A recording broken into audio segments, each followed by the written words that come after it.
Saya ingin tahu apakah ayat ini yang bersandar di dada Yesus ini murid laki atau murid perempuan? Sehingga ya lebih condong kepada Yesus ke situ deh. Nih, lihat nih. Kurang apa coba? Ketika Petrus dan Saulus berpisah ya, mereka menggunakan ciuman kudus terlebih dahulu. Bibir ketemu bibir. Nah, nih biblosnya, ini jemaatnya nih. Nih, lihat jemaat yang taat. Di kitab kalian cuma yang mengutuk Bani Israel itu. Terus ke bawa juga. Bahkan aku tanya sama kamu berani nggak cuma? Terus bukti apa yang kamu mau minta dari orang yang dikutuk itu? Kamu mau orang itu masih hidup sampai hari ini? Kan yang tidak santai kan situ yang selalu mau datang bawa pedang, ya, mau sembelih orang. Coba sekarang kau minum oli. Jelas. Oh tidak. Kalau kau tidak kencing oli. Nah, kena kamar ini. Jadi bilang Tuhan Israel munafik gitu. Tuhan Israel kamu munafik, daging babi kan enak.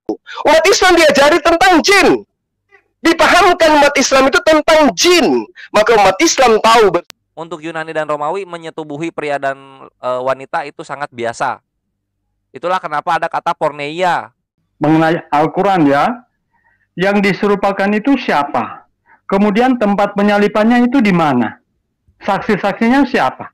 Ada kira-kira bisa jawab? Jadi kalau abang ingin bertanya siapa yang diserupakan, maka tanyakan kepada orang-orang yang menyalib Yesus pada masa itu. Bukan kami yang menyalib. Tapi bagaimana dengan umat Islam? Wallahu a'lam. Itu di mana penyalipannya di kitab Al-Qur'anmu, di mana penyalipannya? Nah, bukan diserupakan kepada saya.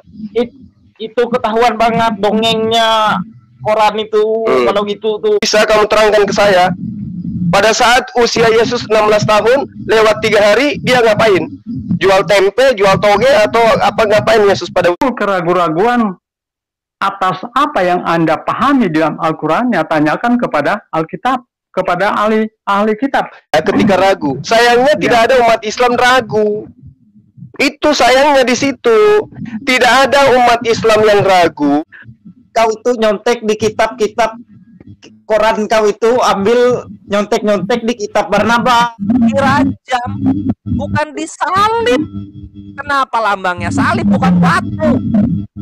Woi, siapa yang diserupakan? Semuanya timbul tanda tanya. Makanya Onkelos kemudian pergi dan membangkitkan Yesus. Duar, selamat datang di kebenaran. Ahli kitab yang ngomong. Tuhan kan. Ahli kitab itu bukan Kristen loh, Pak. Ya. Ahli kitab itu bukan Kristen. Ahli kitab itu Yahudi. Ya, berarti Quran salah. Kenapa bilang diserupakan?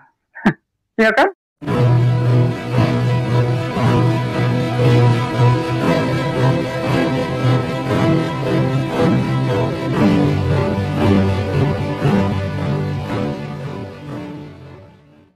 Assalamualaikum warahmatullahi wabarakatuh. Alhamdulillahillazi hadana lihaza wa ma kunna linahtadiya laula an hadanallah. Asyhadu an la ilaha illallah wahdahu la syarikalah wa asyhadu anna Muhammadan abduhu wa rasuluh. Puji syukur kehadirat Allah Subhanahu wa taala karena kita masih diberi waktu dan kesempatan berjumpa kembali melalui channel Salam Satu Akidah. Semoga kita semua dirahmati Allah dan beri kekuatan serta keteguhan hati di dalam iman Islam untuk terus meningkatkan iman serta ketakwaan kita kepada Allah Subhanahu wa taala. Baik, saudaraku semuanya, pada kesempatan kali ini saya kembali menampilkan sebuah diskusi yang cukup menarik ya antara Ustadz Zuma dan juga ada Triun Slayer, Penatua Triun Slayer, ada Ali Musa ya dengan dua orang oten.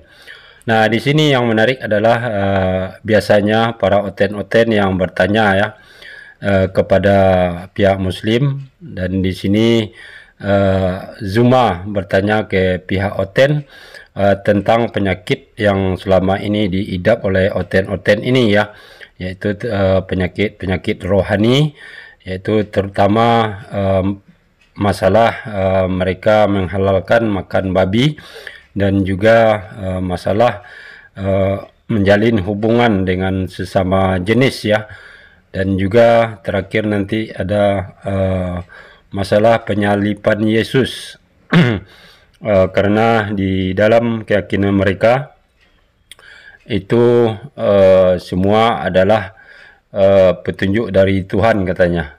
Nah, tentu ini bagi kita sebagai umat muslim suatu pernyataan yang sangat nyeleneh ya, yang tidak sesuai dengan norma kemanusiaan, apalagi dengan hukum-hukum dari Tuhan itu sendiri. Nah, bagaimana nanti keseruan diskusi ini kita akan simak selengkapnya. Namun sebelumnya saya mengucapkan terima kasih kepada saudaraku semua yang sudah mendukung channel ini dengan subscribe. Juga yang baru bergabung, jangan lupa subscribe, like, serta share. Dan begitu juga kita dukung semua channel Islam untuk terus bersama membenteng umat dari upaya pemurtatan serta penangkalan akidah umat Islam. Tanpa panjang mukadimah lagi, langsung saja kita simak videonya.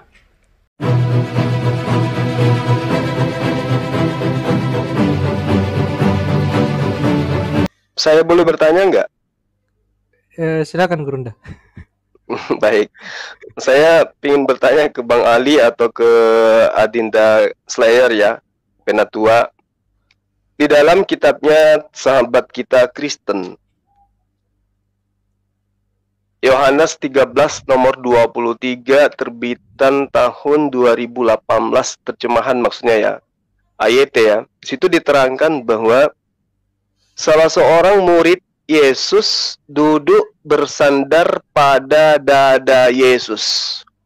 Dialah murid yang sangat dikasihi oleh Yesus.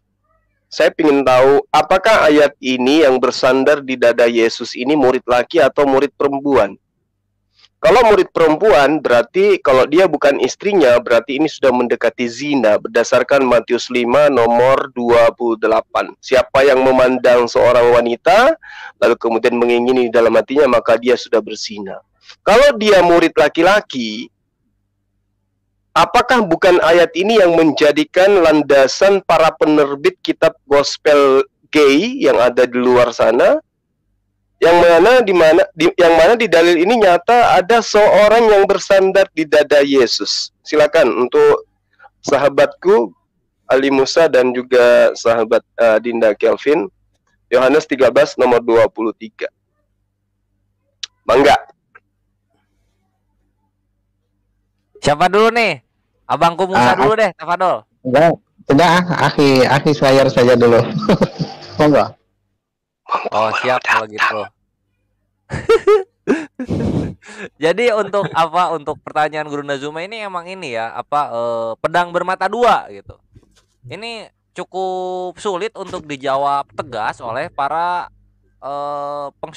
pemberi syubhat muslim gitu ketika kita tanyakan ini kepada mereka ya. Karena ya kalau cewek berarti Yesus berzina. Kalau misalnya cowok ya berarti Yesus secara implisit pro LGBT kan gitu, jadinya agak susah jadinya Gurunda. Cuman secara linguistiknya di sana memang menggunakan pronomina untuk laki-laki gitu loh, sehingga ya lebih condong kepada Yesus ke situ deh. Itu Gurunda. Terus aku kalau misalnya ini ya tambahin juga, memang dalam dalam kekristenan itu LGBT ini bisa kita lihat pertama yang ayat yang Guru Zuma bawa, sama yang kedua adalah kisah Yonatan dengan Daud gitu loh. Yang mereka saling berromansa, memuji-muji gitu, bahwa mencintai dirinya Daud dan Saul melebihi cinta pada diri sendiri. Lalu sebelum berpisah mereka saling berciuman. Ini kan menjadi dalil-dalil penguat para kekristenan yang taat tapi LGBT di Eropa dan Amerika sana. Terus yang terakhir itu Secret Kiss ya, Ivan Villa sekalian. Bentar, aku kinin dulu. Aku share screen dulu.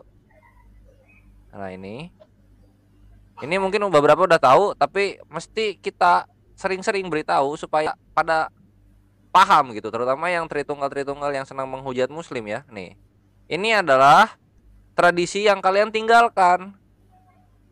Dan harusnya kalian berbangga dengan tradisi ini, yaitu Secret Kiss. Nah ini kita besarkan ya.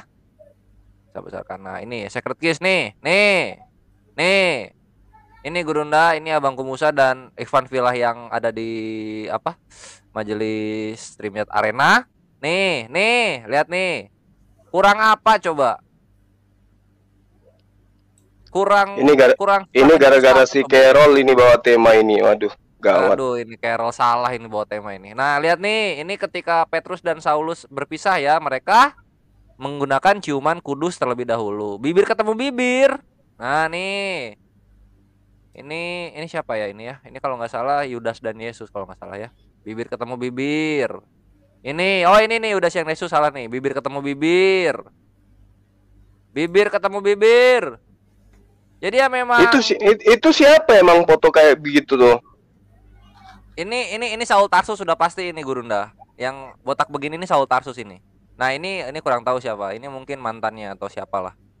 Nah, jadi memang begitulah keadaan mereka dahulu kala gitu. Yang kita lihat budaya-budayanya masih ada sampai sekarang. Tuh kan ya. Terlukis dengan jelas dan gamblang, bibir ketemu bibir. Gitu. Selamat datang di kebenaran. Inilah tradisi kalian. Jadi, tapi itu yang mengatakan gospel gay itu betul ada ya? Bisa di-search nggak? Gospel untuk ini. Iya. Untuk versi Yohanes 13:23 tuh. Yang dikhususkan untuk LGBT. Gospel gay. Coba. Ada benar nggak tuh? Gospel gay itu. Gospel gay Bible. Ya, itu maksudnya gitu. Oh, ada Gurunda, ada banget itu nih. Dia kan kalau Biblos kan King James version.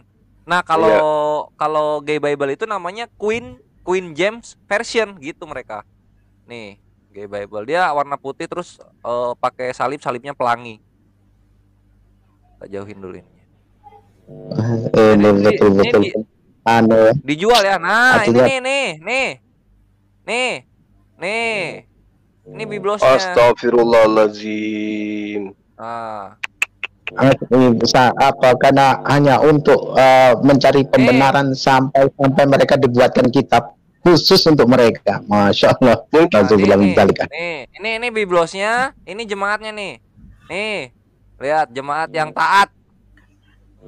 Udah. Nah, makanya kita mesti ini Gurunda dan Abangku Musa ini apa namanya?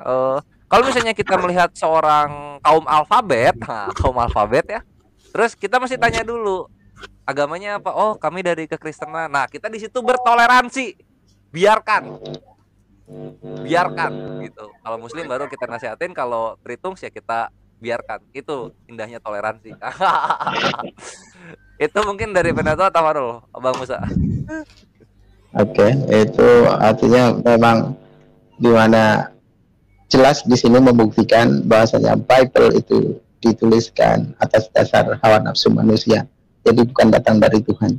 Oleh karena apa? Kalaupun memang itu berasal dari Tuhan, tentu mereka tidak akan berani mengubah ayat, di mana ayat itu diperuntukkan bagi orang yang menyimpang. Sampai-sampai orang yang menyimpang seperti ini pun dibuatkan secara khusus ayat-ayat Bible itu sendiri. Dan saya meyakini di dalamnya tertulis pasti berbeda dengan kitab-kitab yang diimani oleh orang-orang yang tidak artinya orang-orang Kristen biasa lah ya, yang tidak penyuka sesama jenis.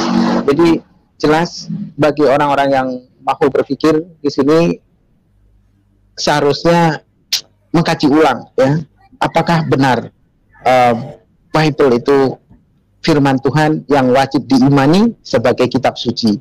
Nah, itu saja sih monggo. Karena saya tengok semakin mendekati kiamat ya. Jadi kiamat itu bukan umat Islam yang menciptakan, tapi mereka sendiri yang mendekatkan gitu. Mereka yang mendekatkan, mereka tidak belajar dari bangsa-bangsa terdahulu yang dimana Allah binasakan dengan hal-hal seperti itu gitu. Oke, monggo.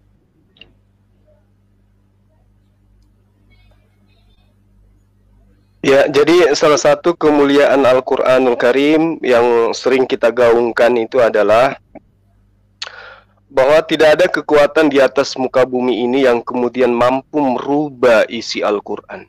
Jangankan merubah isinya, merubah bahasa Al-Quran itu nggak ada. Tidak ada kekuatan yang mampu merubah itu. Sebenci-bencinya sebuah negara terhadap Islam, ya, mereka membuat tipu daya dengan mengatasnamakan Islam, Islam teroris, Islam rasis dan seterusnya.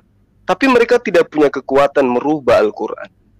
Misalnya ketika Al-Quran masuk ke dalam sebuah negara yang benci Islam, mereka tidak bisa, begitu Al-Quran itu masuk ke negara mereka, dipersyaratkan Al-Quran kudu diganti bahasanya menjadi bahasa mereka. Nggak bisa.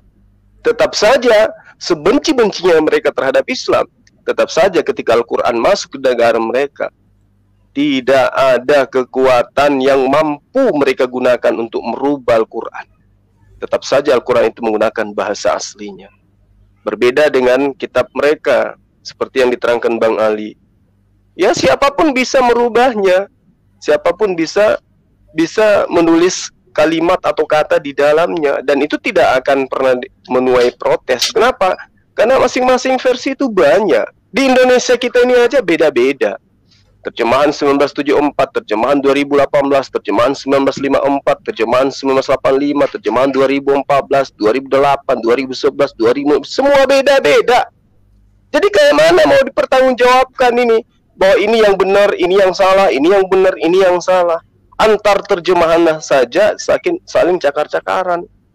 Jadi inilah susahnya ya kalau kita biasa menjelaskan bahwa Al-Quran itu adalah firman dari pencipta alam semesta. Siapa saksinya? Saksinya adalah malaikat. Siapa nama malaikatnya? Jibril.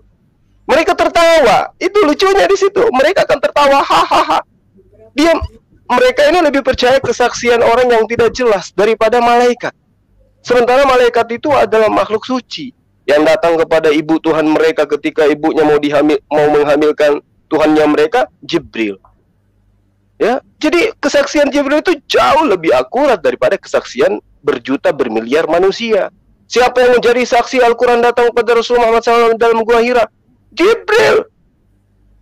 Jibril tidak diragukan kesaksiannya dibandingkan Lukas, Markus, Matius, Venus, Neptunus. Kenapa lari ke sana? Paulus dan seterusnya. Itu lebih tidak meyakinkan. Tapi kalau Jibril yang menerangkan, maka 1400 tahun silam ketika dia mengatakan A, hari ini detik ini tetap A, nggak berubah. Ya, tanduk banteng menjadi tanduk rusa, nyamuk berubah menjadi lalat dan seterusnya, nggak berubah itu. Nah, ini yang kita sayangkan teman-teman kita ya. Di arena ini adalah sebuah acara yang digagas bagaimana kemudian teman-teman Kristen itu bisa tercerahkan agar masuk dalam channel ini, agar masuk ke dalam konten ini. Mereka diizinkan untuk bertanya kepada kita umat Islam tentang apapun itu. Tapi mereka nggak mau. Kalau di grup WA mereka keluar-keluar, paling benar, paling hebat, menghujat Rasulullah, menghujat Allah, menghujat Al-Quran, paling hebat sedunia. Tapi giliran dia aja dialog live seperti ini, ya tahu sendiri.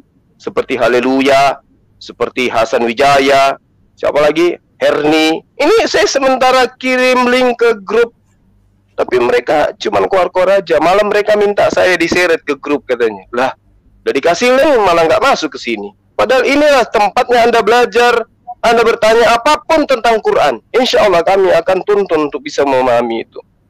Ya saya kira begitu sahabat-sahabat. Silakan dilanjut. Assalamualaikum warahmatullahi wabarakatuh. Ya, waalaikumsalam warahmatullahi wabarakatuh. Tafadhal Bang, silakan. Ya, saya ini muslim awam ya, yang belum begitu mengerti lah tentang Islam, walaupun saya lahir dari Islam. Tapi saya itu yakin, saya percaya bahwa Allah adalah Allah satu-satunya Tuhan yang menciptakan alam semesta berserta isinya. Saya heran kenapa ya orang umat sebelah itu istilahnya mempersulit diri. Mereka ini kayak mempersulit diri. Seharusnya mereka kan tahu bahwa Yesus itu mempunyai Allah, mempunyai Tuhan. Dia bertuhan, bukan dia tidak bertuhan. Tapi kenapa mereka malah mempertuhankan Yesus, bukan mempertuhankan Bapaknya ataupun itu Tuhannya Yesus. Seharusnya kan kita itu tahu kalau Yesus itu mempunyai Tuhan yang mereka sebut Allah Bapa. Tapi kenapa mereka malah menuhankan yang mereka katakan anak Allah? Nah, itu saja yang ingin saya tanyakan, tolong ditanggapi. Ya baik, makasih Bang. Ya mungkin ini Gurunda yang berpengalaman begitu berdiskusi, berdebat dengan non-muslim, mungkin bisa diceritakan Bang sudut pandangnya mengenai pemikiran non-muslim ini kok bisa seperti itu dari pertanyaan brother yang satu ini. Silakan Bang, silakan Gurunda. Baik, makasih. Jadi pertanyaan yang sangat baik ya. Di dalam Al-Quran sudah diterangkan dalam surah Al-Baqarah, Summum bukmun umyum fahum la yarji'un. Itu adalah penegasan dari Allah.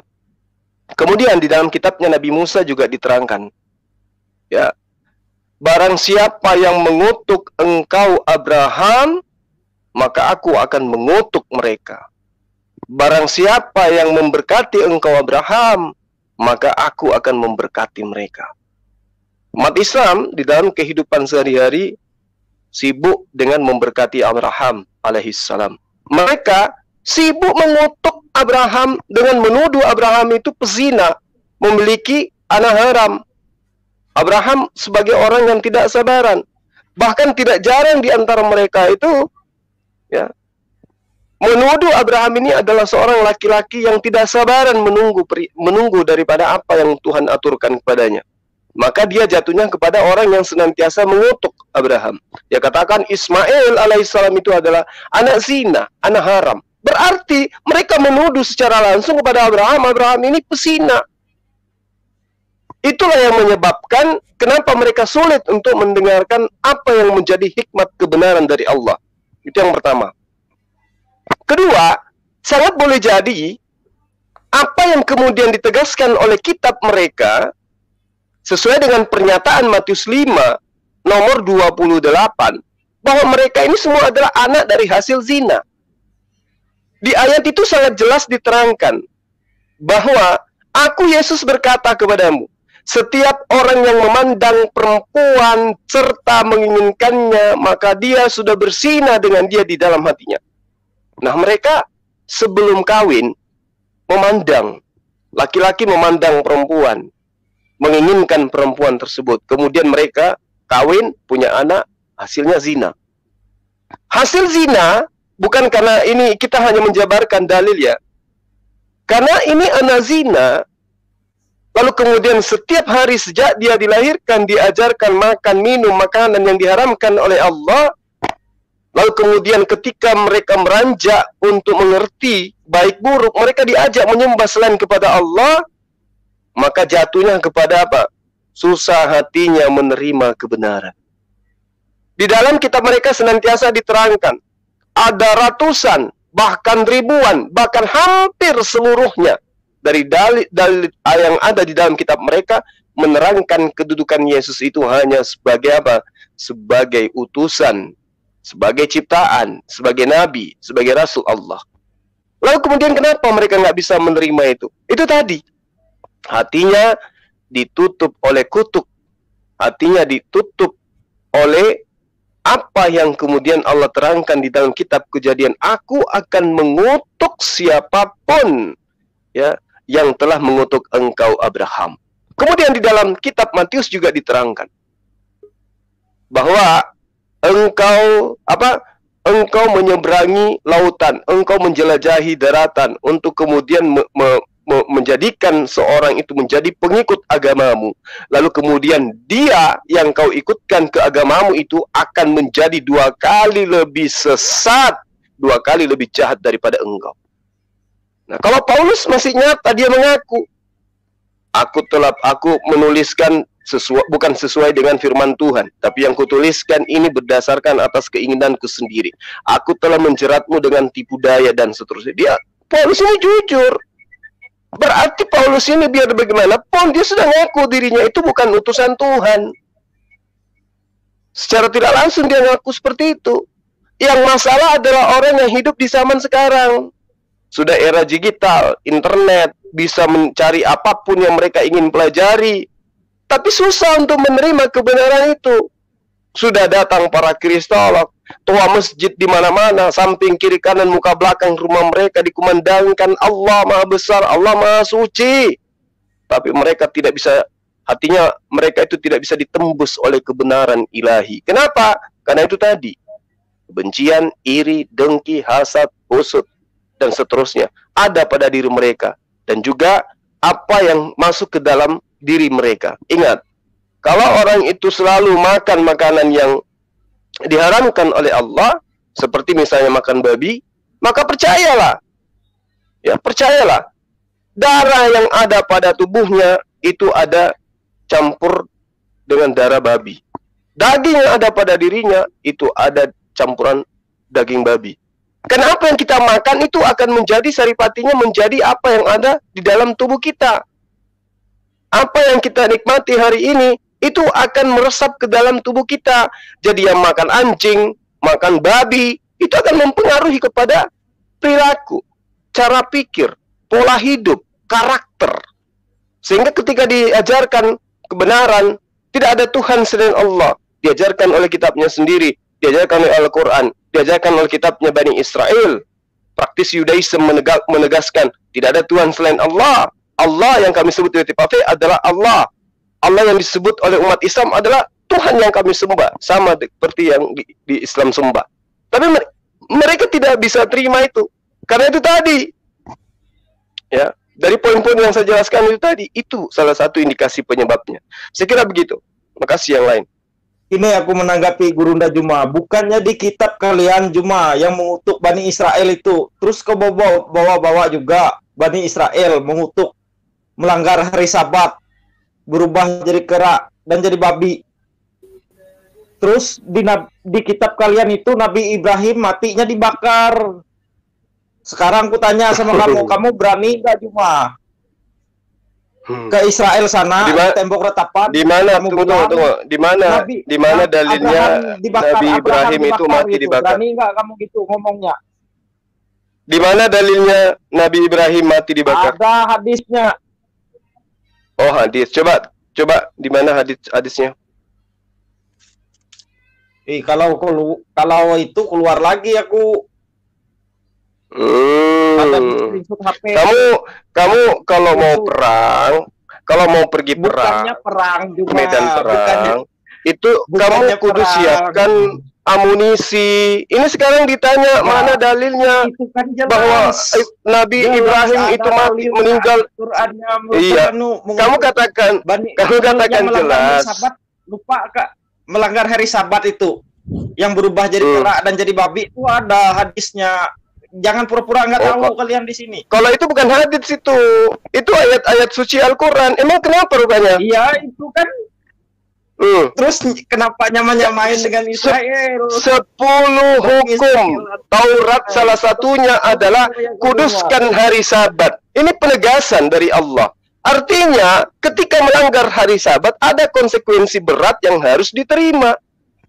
Coba. Nah, itu dia. Itu dia. Kenapa Allah melarang orang itu untuk meninggalkan mengkuduskan hari Sabat? Kenapa? Apa alasannya? Apa alasannya? Nah, kamu bisa jawab. Mana buktinya sekarang? Kamu bisa jawab nggak? Orang Israel bisa jawab melanggar berubah jadi kera dan jadi babi itu. Sekarang bukti apa yang kamu minta? Gini Juma, aku jelasin dulu. Bukti apa? Bukti apa yang kamu minta? Bukti nyatanya kita. Nyata gimana? Ya, bukti yang kayak mana? Gini.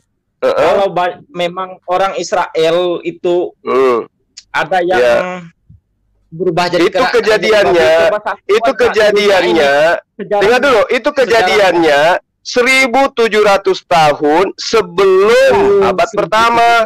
Berarti sekarang sudah 3000 tahun, 4000 tahun kurang lebih. Terus bukti apa yang kamu mau minta dari orang yang dikutuk itu? Kamu mau orang itu masih hidup sampai hari ini? Mau? Sedangkan tulang belulang Lazarus saja bisa nggak kamu buktikan yang dibangkitkan Yesus itu? Bisa nggak? Itu terjadi di abad pertama loh. Kejadian yang babi itu sebelum Masehi, 1700 sebelum Masehi.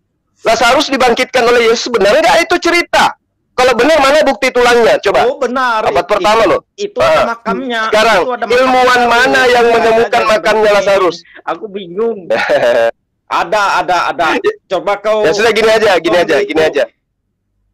Kamu bertanya aja, nggak usah menerangkan karena kamu nggak ada ilmu. Kamu bertanya, saya menjawab, jangan menyangga karena kamu adalah double kosong. Ngerti? Oh, ya, kamu itu ibarat botol kosong yang ditutup rapat, dibuang serta mudah, setetes pun tidak bisa masuk ke dalam botol kosong itu. Terus nah sekarang kalau orang yang makan sekarang gini, silakan saudara bertanya apa yang Anda ingin tanyakan. Nggak, gini kan kamu tadi kan cuma gini, kita santai ya. Kamu tadi kan yang tidak santai kan situ yang selalu mau datang bawa pedang, ya, mau sembelih orang. Ya udah, artinya malam ini kamu nggak lagi mabuk. Silakan. Kamu lagi tidak di bawah kuasa alkohol berarti. Di dalam tubuhnya ada masih daging anjing dan daging babi, gitu kan? Oh iya jelas. Kan? Oh betul itu. Oke. Sekarang kamu pakai parfum. Kamu parfum simpan di luar badanmu itu akan bau parfum itu, apalagi masuk ke dalam tubuhmu. Celaka itu namanya. Coba sekarang kau minum oli. Jelas. Tidak. Kalau kau tidak kencing oli. Nah, kena kau hari ini. Jadi gimana tanggapanmu? Anak Presiden Jokowi yang pernah makan daging babi. Ya itu urusannya dia, berarti melanggar perintah Tuhan. Emang anaknya Jokowi itu nabi, malaikat atau apa? Itu kan manusia biasa. Kenapa rupanya? Nah, jadi gitu. Anaknya Nabi Lut, anaknya Nabi Nuh. Itu kan pemimpin itu. Ya urusannya dia. Saya tambahkan ada ini. Itu kan ada beritanya itu. Ya, iya. Bisa saya tambahkan Gurunda mengenai anaknya Pak Jokowi ini? Oh iya. Ya, saya kan juga baca beritanya, Bang. Di dalam beritanya itu, kenapa beliau makan babi? Pada saat itu dia tidak tahu kalau itu babi. Dan dia cuma makan hanya satu kali. Tetapi dia tidak ingin bohong, dia tidak ingin pungkiri kalau rasa daging itu masih terngiang-ngiang sampai sekarang. Tapi konteks ketika dia memakannya itu karena tidak sengaja. Terus dia bilang dia kan daging yang terenak yang pernah aku makan, dia bilang dia itunya tuh. Ya, terus kenapa? Ya, betul. Terus kenapa? Iya, emang daging babi enak dimakan.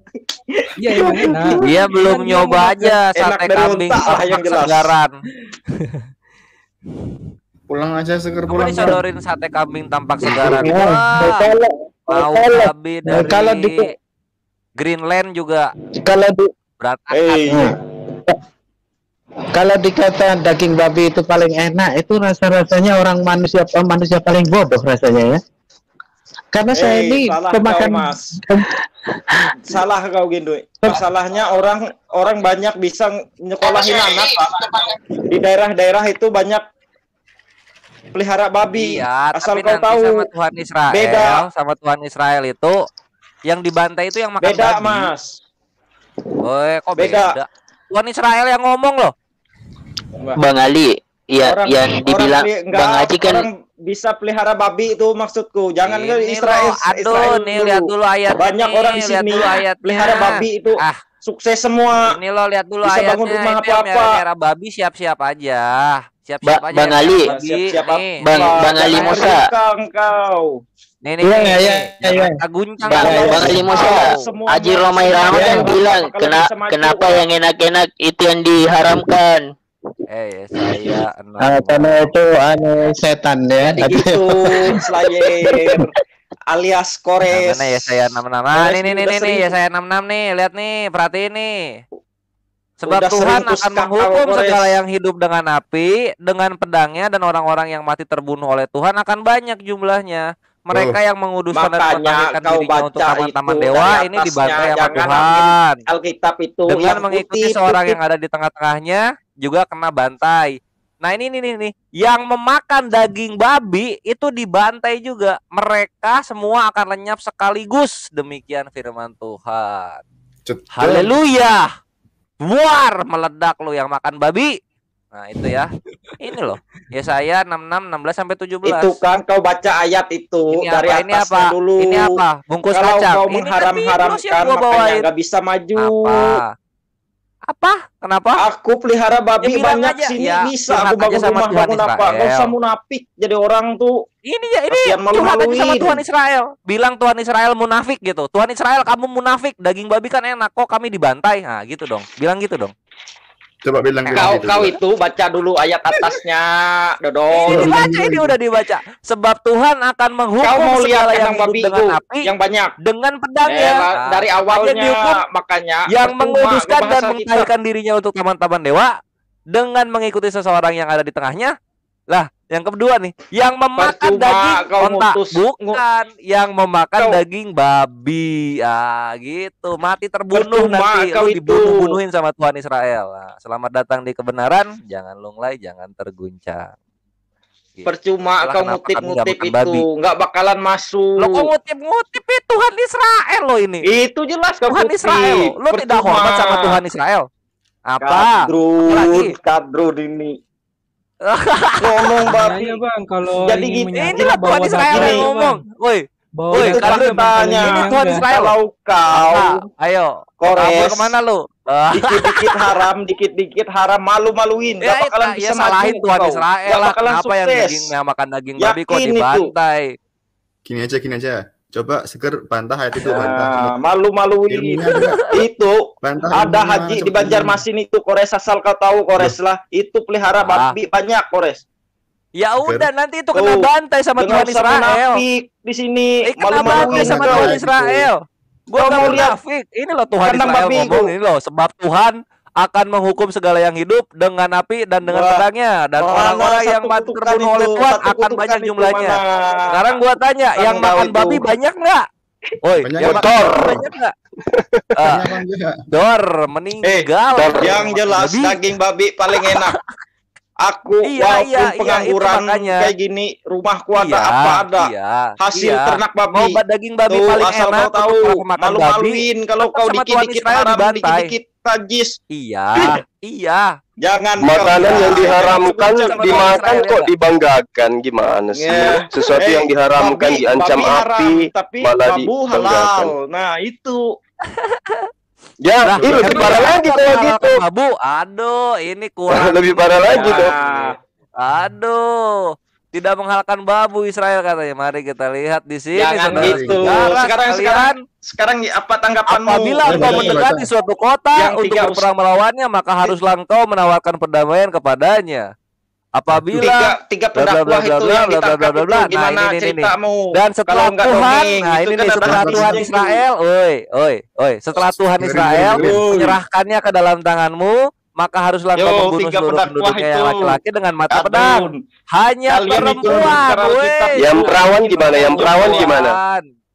Yang perawan gimana? Itu harus disisakan Gurunda nih. Hanya perempuan, anak-anak, hewan, segala yang ada di kota itu, yakni seluruh jarahan itu boleh kau rampas bagimu diri sendiri. Aduh.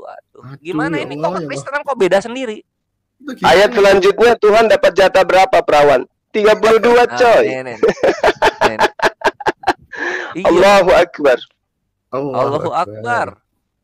Gimana nih Ayo segar-segar kalau bisa panggillah teman-teman Kristen masuk sini untuk bertanya gitu. Daripada babak Oh, belur sekarang kayak gini aku kan tanya. kasihan.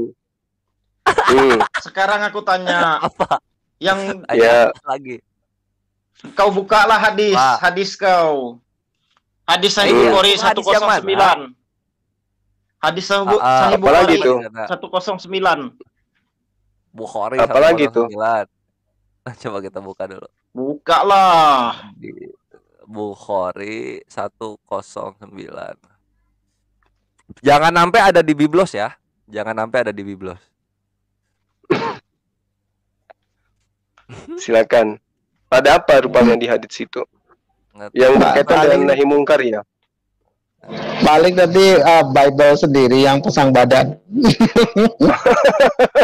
Iya, jangan sampai Biblosnya pasang badan.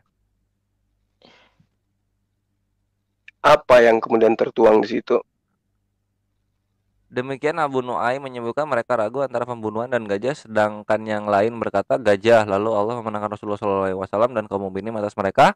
Beliau bersabda, ketahuilah tanah Makkah tidaklah halal bagi seorang pun, baik sebelumku atau sesudahku. Ketahuilah bahwa sesungguhnya lain itu Kores, lain itu, salah itu. 1009 gimana sih? 1009 109. Oh, 109. Dua kali dong. 1009. Ya, 1009. 1009. Kok lambat? 1009 Kores. 1009 saya kira. Iya. Tentang sedekah itu kalau nggak salah. Dulu lah. Bukan ngelawak emang lu nggak bisa ini berhitung lu tuh. Sujudnya kaum muslimin bersama kaum musyrikun padahal mereka najis, tidak punya wudhu. Ini maksudnya. Itu. Oh, tentang itu bahwa ya. Nabi Shallallahu Alaihi Wasallam melakukan sujud tilawah ketika membaca surah An-Najm. Begitu juga ikut sujud Emang bersama kenapa beliau dari seger? kalangan kaum muslimin, musyrikin, bangsa jin dan manusia. Terus Seger. mana yang apanya yang bahas babi di sini? Ya itu. Mana Ya babinya? aku nggak bahas babi. Aku nggak bahas ya babi udah, tentang dulu itu. gitu. Bukan tanya di sini. Ya, loncat-loncat mulu kayak pocong lu. Bahas. Ya udah, dibahas. Jangan terguncang kau. Aku bongkar hadis. Kau kan raja Coba Alkitab, gimana aku caranya raja terguncang hadis. lu aja di babi udah babak belur, ini bahas lagi yang baru. Kalah di babi apa? Terus terus itu apa yang mau kau tanyakan? Yang mau kau tanyakan apa? Enggak, ini ya sebelum lu kami bikin terguncang lebih jauh, ini ngebahas apa hadis ini maksudnya? Iya, bahas jin. Kenapa jin ada ikut juga itu bangsa jin. Ikut sholat talawah juga. Nah. Ini juga tilawah gitu maksudnya. Musyrik. Ya memang bangsa jin itu kan ada yang kata dia ada jin baik, ada jin jahat. Ya emang gitu. Kores, aku gini, Kores. Aku kan pernah nyontek. Tapi nyontek tuh seharusnya benar semua. Kalau kita nyontek jangan tuh. loncat-loncat, Ini apa dulu belum beres tuh. Ini kalau nyontek udah beres juga tapi ya, salah berarti. semua. Kan malu-maluin. Itu Ikam jelaskan dulu. Ikam jelaskan dulu apa yang mau Ikam tanyakan, kan gitu. Gua nggak paham serius. Woi, jangan tergoncang, Mangai. Ya, tidak, kada aku terguncang. Ikam memberi ayat. Nah, sekarang yang hendak Ikam permasalahkan itu apa? Itu Kak, yang ada bangsa jin tuh. Kenapa ada bangsa jin di situ juga ikut sholat talawah? Sesuai ayat Al-Quran lah gimana sih nih? Oke, gampang. Ini ditampar sama dalil kitabnya ini. Beri Gurunda. Gini, saya tanya sama Anda dulu. Aduh, jawab itu dulu. Dulu tuh, yang jawab. Iya, ini saya akan jawab. Yang menjadi iblis itu apa? Di dalam agamamu yang menjadi iblis itu apa? Aduh, yang menjadi iblis di dalam agamamu itu apa? Tadinya apa? Aduh, gila aku kayak gini. Tunggu dulu. Tadinya yang menjadi iblis itu apa di dalam agamamu? Baru kau tanya aku di kitab, di bibelku. Ini saya sedang menjawab. Oke, saya jawab. Oke, saya jawab ya. Jadi jin itu dua emangnya begini. Ini pasiennya autis ya. Jadi saya jawab. Di dalam hadits yang kamu bawa, di situ diterangkan Rasulullah Muhammad SAW melakukan sujud tilawah. Ketika beliau bersujud, maka orang-orang atau makhluk dari kalangan jin dan manusia itu juga ikut bersujud. Nah, jin ini adalah makhluk yang tadinya oleh Allah mereka memang ditugaskan hanya untuk menyembah kepada Allah. Namun di antara mereka ada yang ingkar untuk menghormat kepada Nabi Adam ketika dicipta. Yang ingkar terhadap perintah Allah untuk sujud kepada Adam, menghormat kepada Adam, itulah yang disebut iblis. Nah, di dalam agamamu, yang disebut iblis itu adalah malaikat yang tadinya disebut kerub. Kerub inilah kemudian yang berubah menjadi iblis pembangkang. Yang tadinya malaikat kerub, yang tadinya malaikat bernama kerub, itu kemudian membangkang kepada Allah. Malaikat kerub inilah kemudian yang berubah menjadi iblis. Berarti ada malaikat kerub yang taat. Contoh, ya, makhluk kerub yang bermata, yang berkepala empat, satu tubuh berkepala empat, berwajah manusia, berwajah singa, berwajah lembu, berwajah raja wali. Inilah yang kemudian menjadi malaikat tunggangan Tuhanmu. Jadi Tuhanmu itu menunggangi sosok malaikat bernama kerub, satu tubuh, kepala empat. Di sebagian daripada makhluk kerub ini, malaikat kerub, ada yang ingkar, itulah yang berubah menjadi iblis. Sama dengan malaikat, sama dengan jin. Jin yang taat ada, jin yang kufur ada. Nah, jin ini, iblis ini terbuat dari dua golongan. Ada iblis dari golongan jin, ada iblis dari golongan manusia. Iblis dari golongan jin itulah setan. Iblis dari golongan manusia itulah kafir. Karena enggan sujud. Malaikat yang enggan sujud kepada Adam disebut iblis. Manusia yang enggan sujud kepada Allah disebut kafir. Sekarang Anda cari di mana KTP Anda tertulis. Golongan jin atau golongan manusia. Nah, kenapa umat Islam itu diajarkan tentang jin?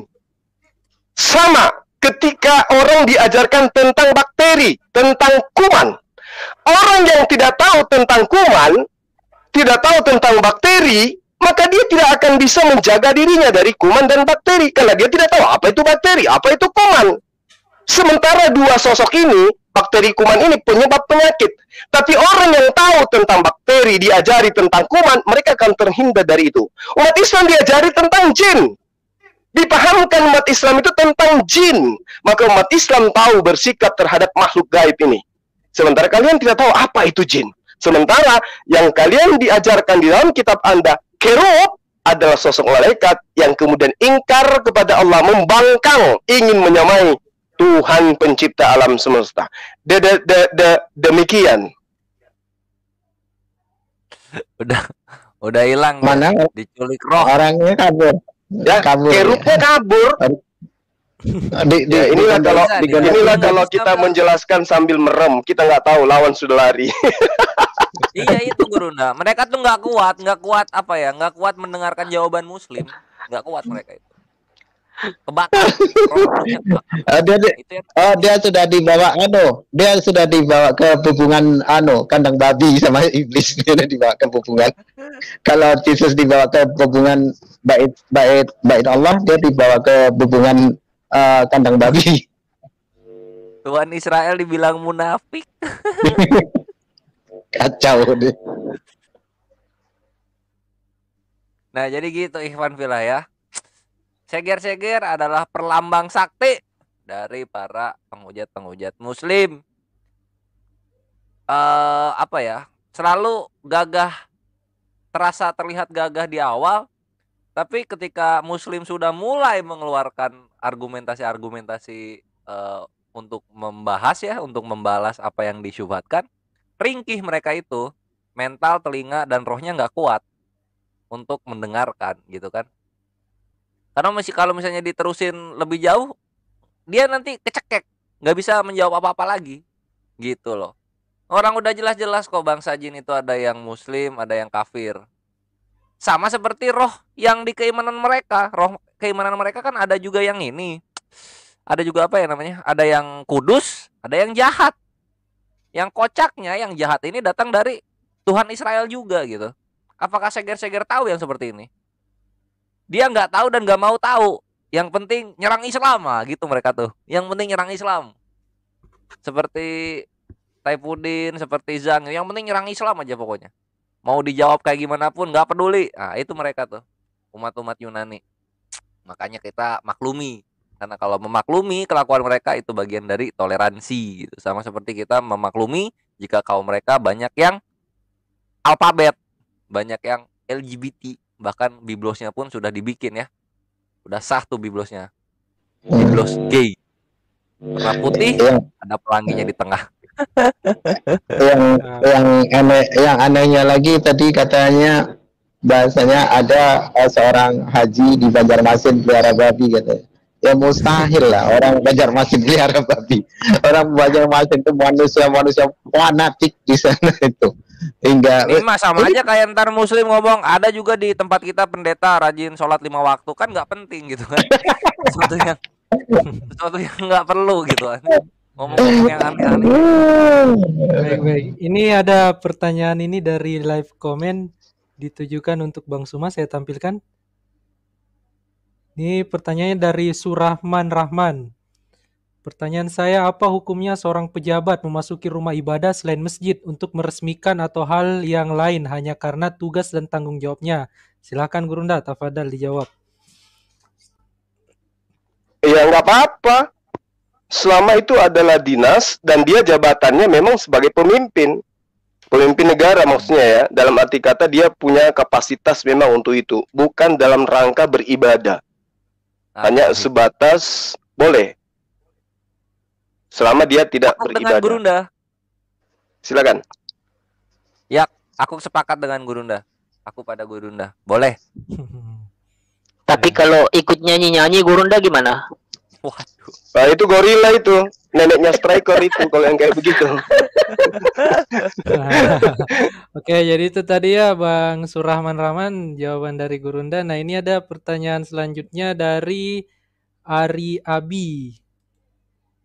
Nah, ini kenapa para oten-oten ini kalau dibilangin Tuhannya menikah mereka marah-marah dan tidak terima, tapi ketika Tuhannya lapar itu kemanusiaannya katanya.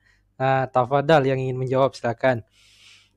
Ayo Dinda dan Bang Ali silakan. Bang Ali belum ini. Tafadhal Bang Ali. Oke. Pertanyaan manis ini ya yang menggelitik gitu. Karena memang di dalam kekristenan itu ya akan menjadi sebuah aib jika mana sampai mereka itu mempertuhankan ya, yang dimana Tuhannya itu sesembahannya itu kawin ya, Tuhan kok kawin gitu.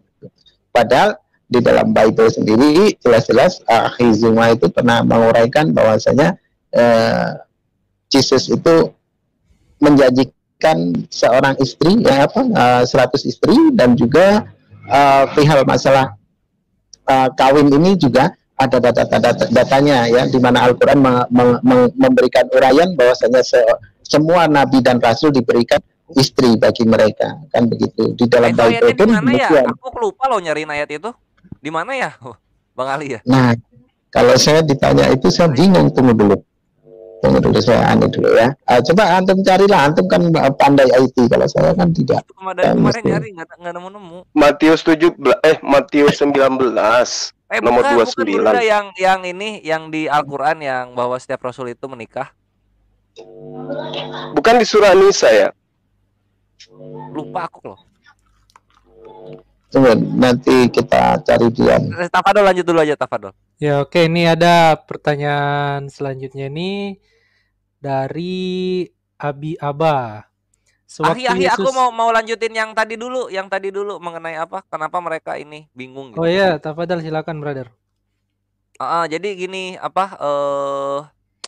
karena apa ya? Itu mencoreng tradisi Yunani, Ikhwan Fillah, tradisi Yunani dan Romawi. Begitu.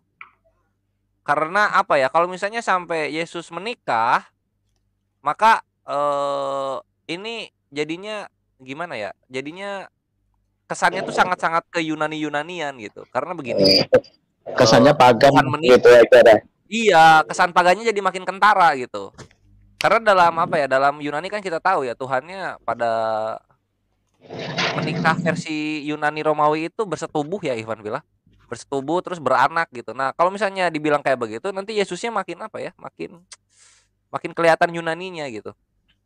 Terus yang paling diiniin sama mereka itu kan yang sering diserang itu poligami nih kalau udah bahasan ke sini. Nah, kenapa mereka sangat menyerang poligami? Karena poligami ini sangat masyhur dan tidak dilarang oleh Tuhan. Poligami itu malah diakomodir hukum-hukumnya oleh Tuhan. Nah, sekarang kalau misalnya kita bahas poligami Ikhwan Fillah,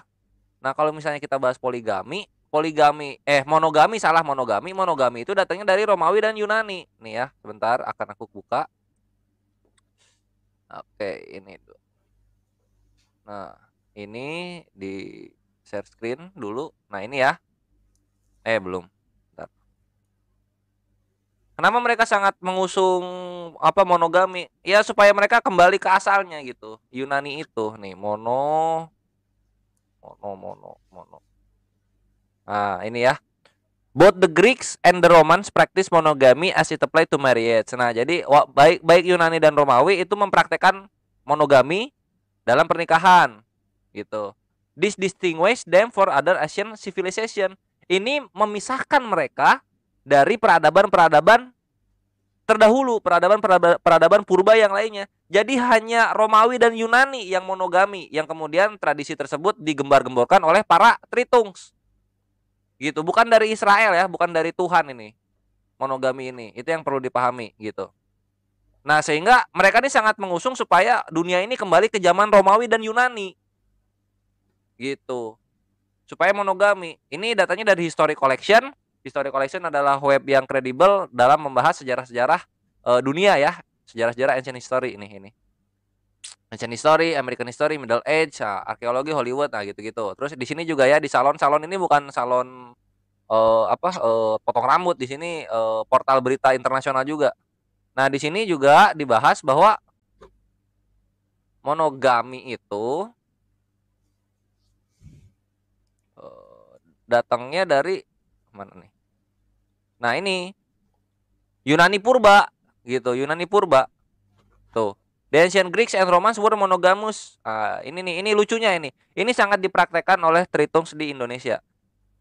Yunani purba dan para Romawi mempraktekkan monogami hanya di kertas, gitu. Tapi tidak dalam prakteknya. Apalagi kalau misalnya cowok, gitu.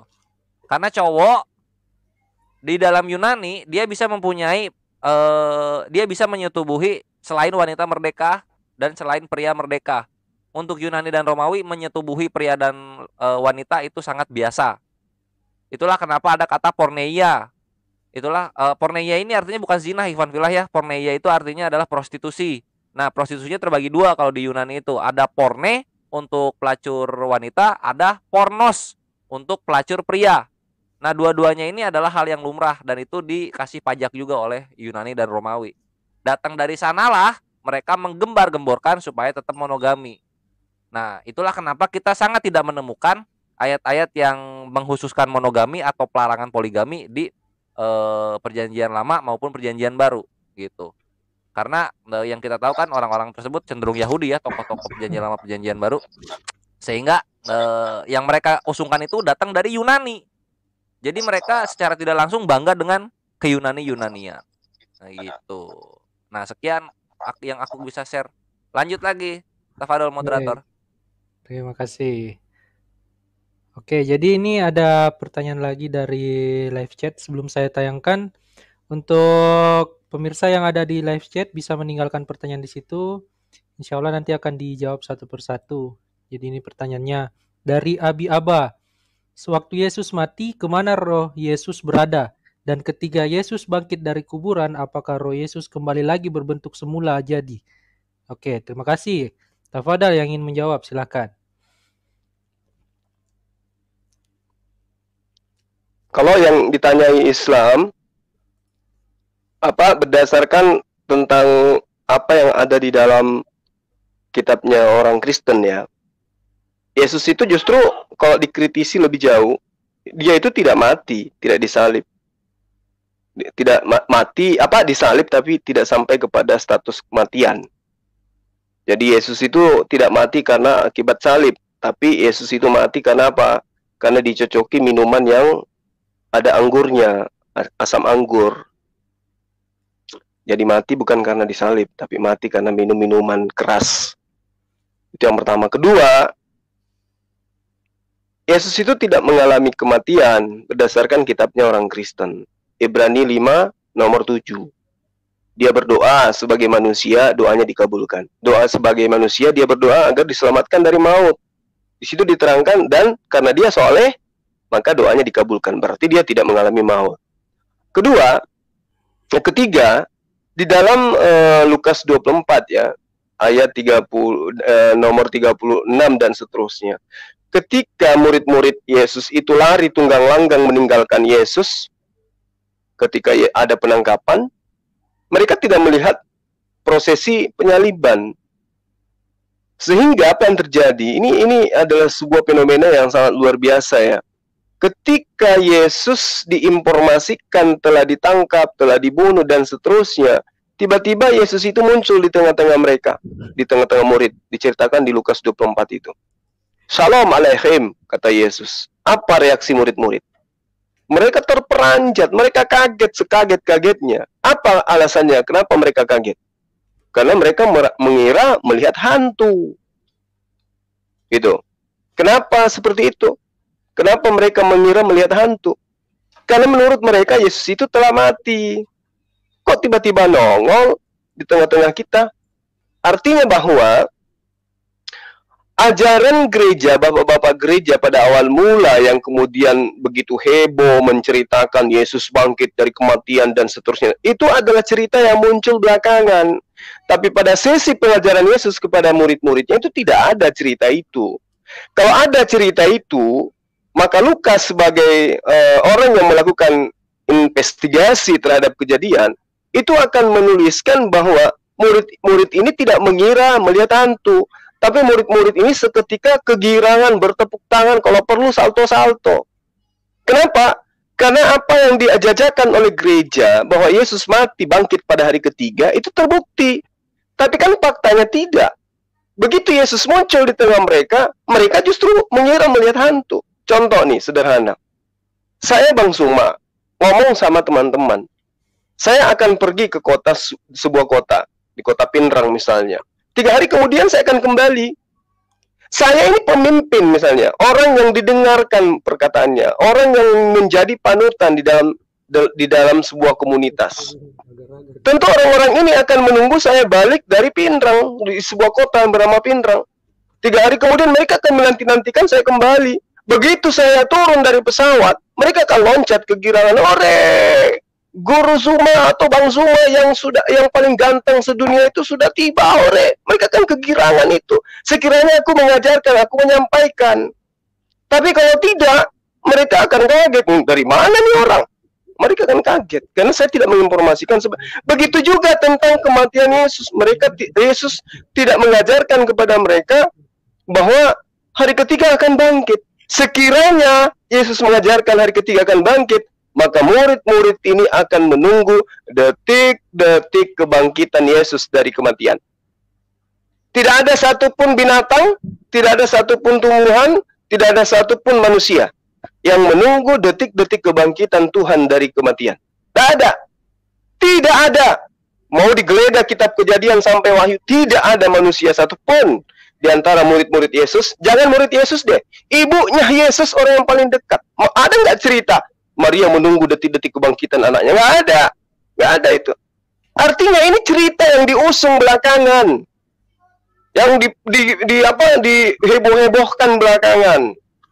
Apa bukti akuratnya lagi? Di dalil pasal 24 dari Matius itu sangat jelas di 44 sampai 46 ketika Yesus mengatakan, ada tertulis di Mazmur, di Torah, bahwa aku akan bangkit pada hari ketiga di antara orang mati.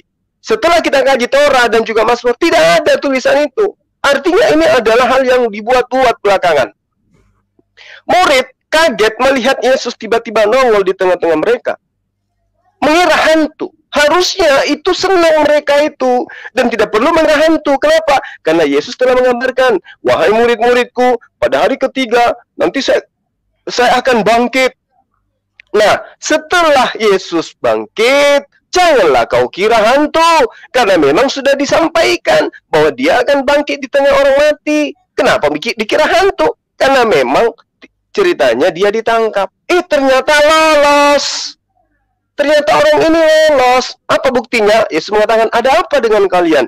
Akulah ini, akulah gurumu. Inilah tanganku, inilah kakiku. Rabalah aku, raba tanganku, raba kakiku. Murid belum percaya. Sampai-sampai dia mengatakan, adakah di antara kalian yang punya makanan? untuk membuktikan bahwa aku ini bukan hantu. Lalu muridnya memberikan apa? Ikan goreng dan juga sedikit madu.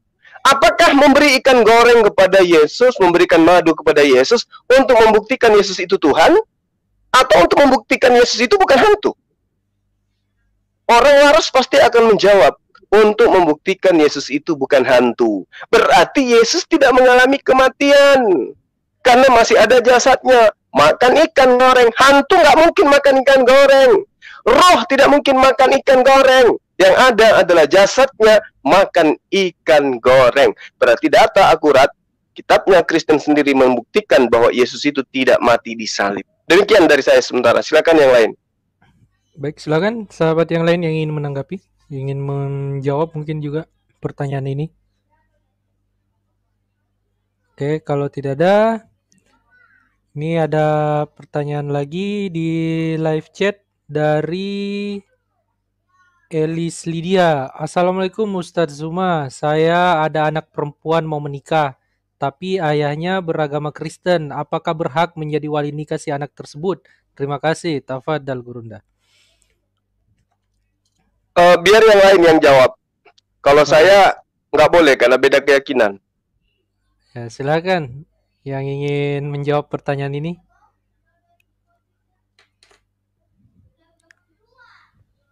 Gimana tuh? Assalamualaikum Ustadz Zuma, saya ada anak perempuan mau menikah tapi ayahnya beragama Kristen. Ayahnya yang ayah perempuannya kan? Perempuan mau menikah tapi ayahnya beragama Kristen, apakah berhak menjadi wali nikah si anak tersebut? Walinya harus tidak Muslim. Tidak. Harus Muslim. Dan dia begini, karena di dalam pernikahan itu ada syariat, ya, ada syariat. Makanya dilarang, ya. Islam itu jelas melarang di mana pernikahan lain agama, ya, berbeda agama ini. Kalau seorang laki-laki dia tidaklah Muslim, tentu ketika akad nikahnya itu tidak sesuai dengan syariat di mana Islam ajarkan ataupun menjadi sebuah keharusan di dalam Islam. Lalu ketika dia mempunyai anak perempuan, nah ini sulitnya. Itu sulitnya ketika anak gadisnya ini mau menikah, yang menjadi walinya ini susah. Makanya di dalam Islam itu, ya, dilarang kita untuk berzina, ya, takutnya nanti hamil lalu anak itu perempuan. Nah ini susahnya. Nah kalau ini jelas ya, bahwasanya yang menjadi ayahnya ini bukanlah orang Islam, maka tidak berhak untuk menjadi seorang wali, kecuali entah kalau diserahkan kepada wali hakim. Itu saja. Saya pernah mendengar itu, saya pernah mempelajari hal itu, dan saya juga pernah mendapati kasus yang sama seperti ini. Dan tidak diperbolehkan ayahnya untuk menjadi seorang wali. Maka hendaklah para kaum hawa, ya, yang para muslimah, hendaklah menikahlah dengan orang yang seakidah, ya, laki-laki yang seakidah, supaya urusan itu Allah mudahkan. Jika mana kalian mempersulit, jika mana kalian menentang perintah Allah, maka sesungguhnya kalian sedang mempersulit urusan kalian sendiri, dan kalian telah sedang mempersulit kehidupan kalian sendiri dan mempersulit perjalanan kehidupan kalian sendiri. Itu saja. Monggo. Baik, terima kasih Bang untuk jawabannya. Iya, jadi kita tegaskan aja Bang. Jadi itu tidak abu-abu ya. Penegasan syariat Islam itu memang jelas. Kita tidak boleh wanita muslimah itu tidak boleh menjadikan orang tuanya menjadi wali ketika orang tuanya itu masih kufur. Ya, karena memang kita sadari ya, dalam pembelajaran tentang syariat sah, syarat sahnya nikah. Inilah kehebatan ajaran agama Islam dibandingkan ajaran di luar Islam. Karena semua hal-hal yang terkait tentang syar'i itu diatur sedemikian rupa. Makanya Yesus mengajarkan, masih banyak yang ingin aku ajarkan, tapi kalian belum sanggup untuk memikulnya saat sekarang. Tapi ketika dia datang, yaitu Roh Penghibur, dialah yang mengajarkan segala sesuatunya. Termasuk hal nikah, syarat sah nikah ini. Nah, di dalam pembahasan tentang nikah itu ada rukun ya, ada 5 rukun yang harus dipenuhi. Di antara salah satunya itu tentang wali. Ya, si God mempelai perempuan, 2 orang saksi, mempelai laki-laki, dan yang terakhir ada wali. 5 poin ini harus ada di rukun nikah. Nah, terkait dengan wali itu wajib hukumnya Islam Muslim. Memang diakui bahwa di dalam syariat Islam tidak sah pernikahan tanpa wali. Tapi wali wajib hukumnya Muslim. Tidak boleh non-Muslim, sekalipun dia itu adalah ayah kita sendiri, bapak kita sendiri. Syaratnya harus beragama Islam. Itu syarat wali untuk perempuan Muslim. Ya, itu adalah merupakan ijma para ulama. Tidak bisa ditawar-tawar lagi. Jadi saksi, wali itu harus Muslim, harus seakidah, sekeyakinan. Artinya dia Islam. Sekira gitu, sahabat-sahabat sekalian. Baik, terima kasih untuk jawabannya Gurunda. Jadi ini ada satu pertanyaan lagi di live chat dari Rudi Abimana. Mengapa Nabi Muhammad SAW tidak diakui Kristen ataupun Yahudi? Mengapa? Tafadhal, bagi yang ingin menjawab silakan.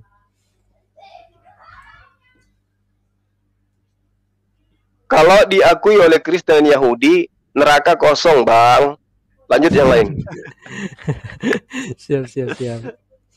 Jadi ini kita kedatangan 2 tamu lagi nih di backstage.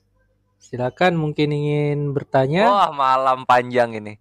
Atau ingin berdiskusi, silakan, dipersilakan. Shalom. Shalom malam. Malam. Salam sejahtera untuk semua. Pertanyaan aja. Menarik ya, menarik juga pembahasan. Saya juga baru dengar tadi. Saya mau menanggapi tentang penyalipan, ya, penyaliban. Jadi dalam Alkitab ya jelas sekali 4 Injil menyatakan bahwa Yesus itu disalibkan, ya. Kemudian juga ada saksi-saksinya di sana. Kalau saya mau balik bertanya mengenai Al-Quran ya, yang diserupakan itu siapa? Kemudian tempat penyalipannya itu di mana? Saksi-saksinya siapa? Ada kira-kira bisa jawab? Oke, sedikitlah saya lah nanggapi, suka saya. Pakar-pakar sih tidak ya. Saya ini pandai dalam hal ini, tidak juga pandai, namun saya gemar membahas tentang hal ini. Oke, kita akan bahas di mana saya akan jawab di mana Bang siapa ini mempertanyakan siapa yang sesungguhnya diserupakan. Diserupakan, ya. Yang diserupakan ya. Saya tegaskan bahwasanya yang diserupakan sebagai Yesus alaihissalam untuk disalibkan adalah Yudas Iskariot. Oleh karena apa? Bukti itu dikonfirmasi juga oleh Bible itu sendiri ketika Yesus berkata di antara ke-12 muridnya itu adalah salah satunya iblis, dan sesungguhnya sesuatu iblis itu adalah makhluk yang terkutuk ya. Ketika Yesus berkata pada muridnya ya, bahwasanya di antara ke-12 muridnya itu salah satunya itu adalah iblis, dan Yesus pun pernah berkata, dia yang mengutus aku tidak akan pernah meninggalkan aku, sebab aku senantiasa berbuat yang berkenan kepadanya. Dan namun apa yang terjadi pada orang yang tergantung di kayu salib? Dia berkata, Allahku, Allahku, mengapa engkau tinggalkan aku? Nah, jika mana dipaksakan bahwasanya ini adalah Yesus alaihissalam yang tersalibkan, maka ayat ini gugur. Ketika Yesus itu berkata, dia yang mengutus aku tidak akan pernah meninggalkan aku, menjadi bohong, ya. Dan ketika itu bukti lainnya bahwasanya yang diserupakan itu adalah Yudas Iskariot, ya. Dari segi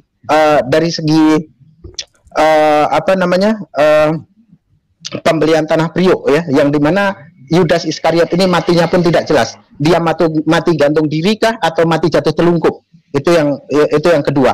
Terus perihal masalah penyaliban, bahwasanya bukanlah Yesus yang tersalibkan, ya. Yesus sendiri bisa menghilang. Itu yang pertama. Maka mustahil Yesus dapat ditangkap, ya. Terus yang berikutnya bahwasanya Yesus juga dapat merubah wajahnya, ya. Nah, ini Jika mana Anda katakan bahwasanya Yesus itu ketika disalib itu ada yang menyaksikan, itu Anda kurang membaca secara detail, karena sesungguhnya murid-murid Yesus itu semuanya lari, ya, tidak ada yang menyaksikan. Dan penangkapan peristiwa penangkapan itu pada malam hari, yang dimana orang-orang yang menangkap itu pun tidak mengenali wajah Yesus itu yang mana, dan memberikan Yudas Iskariot memberikan tanda jika mana seseorang itu nanti kupeluk dan kucium, maka itulah Yesus. Nah, ketika terjadi peluk memeluk, ya, maka tidak mustahil Yesus merubah wajahnya dan Yudas Iskariotlah yang tersalibkan. Yudas Iskariot itulah yang ditangkap, karena setelah penangkapan itu Yudas Iskariot itu mengintil di belakang atau ikut sama tua-tua itu pun tidak tertuliskan, ya. Jadi jelasnya itu. Oke, monggo. Oke, jelas penjelasannya, tapi sayangnya dalilnya tidak ada. Boleh tunjukkan dari dalam Al-Quran yang diserupakan itu, Yudas, silakan. Di dalam Al-Quran memang tidak secara detail menguraikan bahwasanya siapalah yang terserupakan. Namun ketika Al-Quran berkata bukanlah Yesus alaihissalam atau Isa al-Masih alaihissalam yang tersalibkan, melainkan adalah orang yang terserupakan. Nah, itu dikonfirmasi oleh Bible itu sendiri. Oke, jelas ya. Baik, di Alkitab dan Al-Quran tidak sebentar ya. Di Alkitab dan Al-Quran tidak disebutkan nama, dalilnya juga Anda tidak tunjukkan. Itu saja. Oke, saya tanggapi, Bang. Oke. Baik. Jadi di dalam Al-Qur'anul Karim itu diberitakan berita yang sangat luar biasa. Bagaimana kemudian diterangkan bahwa orang-orang yang terdahulu itu menganggap bahwa Nabi Isa itu disalib. Tetapi ternyata tidak disalib. Begini cara menjawab, ya, supaya Anda itu terpuaskan. Al-Qur'anul Karim ayat 157 ya di surah An-Nisa. Di situ diterangkan wa qaulihim, dan perkataan mereka. Siapa mereka? Orang-orang yang menyalib Yesus. Inna, sesungguhnya kami. Siapa kami? Kami adalah orang-orang yang menyalib Isa atau Yesus. Qatalna, kami telah membunuh. Siapa yang telah membunuh? Kami. Al-Masihha, Al-Masih, Isa ibnu Maryam, putra Maryam. Rasul atau utusan Allah.